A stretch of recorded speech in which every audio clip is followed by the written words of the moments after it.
సముద్ర భద్రతకి ఉమ్మడి కార్యాచరణ బృందాలు అన్నటువంటి వార్తని హైలైట్ చేశారు. ఐఓఎస్ఎస్ సమావేశ నిర్ణయం సింపోజియం అధ్యక్ష పదవి స్వీకరించిన భారత్ నేవీ చీఫ్ సముద్ర భద్రత, సమాచార మార్పిడి, విపత్తుల ఉపశమన చర్యలు, పరస్పర సహకారంపై ఉమ్మడి కార్యాచరణ బృందాలను ఏర్పాటు చేయాలని హిందూ మహాసముద్ర నేవల్ సింపోజియం సమావేశంలో కీలక నిర్ణయం తీసుకున్నారు. విశాఖలో ఐఎఫ్ఆర్ మిలాన్ సింపోజియం పేరు నిర్వహిస్తున్న ప్రపంచ స్థాయి కార్యక్రమంలో భాగంగా శుక్రవారం 9వ ఐఓఎస్ఎస్ సమావేశం హోటల్లో జరిగింది. దీనికి హిందూ మహాసముద్ర తీర దేశాలకు ప్రాతినిధ్యం వహిస్తున్న 33 దేశాల నావికాదళ అధిపతులు, సముద్ర భద్రతా సంస్థల ఉన్నతాధికారులు హాజరయ్యారు.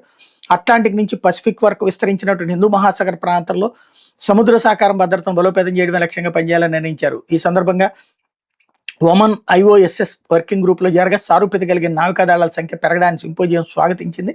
ఈ సింపోజియానికి అధ్యక్ష పదవిని భారత్ చేపట్టింది.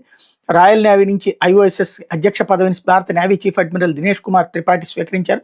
అధ్యక్ష బాధ్యతను భారత్ సమర్థంగా నిర్వర్తించేందుకు అందరూ సహకరించాలి. ఐఓఎస్ఎస్ బలోపేతానికి శక్తివంచనలే కూడా పనిచేస్తామని ఆయన పేర్కొన్నారు. ఈ బాధ్యతలతో హిందూ మహాసముద్ర ప్రాంతంలో సాగర సుస్థిరతకు ప్రాధాన్యం పెరిగిందన్నారు.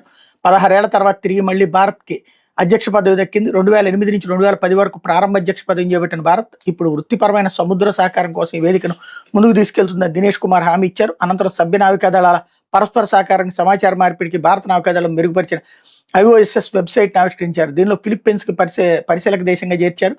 ఐఓఎస్ఎస్ మారిటైమ్ ఎక్సర్సైజ్ నిర్వహణతో పాటు నావికాదళాల సముద్ర భద్రతా సిబ్బంది భాగస్వామ్యంతో మహాసాగర్ లక్ష్యాలను చేరుకునేలా భారత్ శక్తి మేర కృషి చేస్తుందని త్రిపాఠి వివరించారన్నటువంటిది హైలైట్ చేశారు.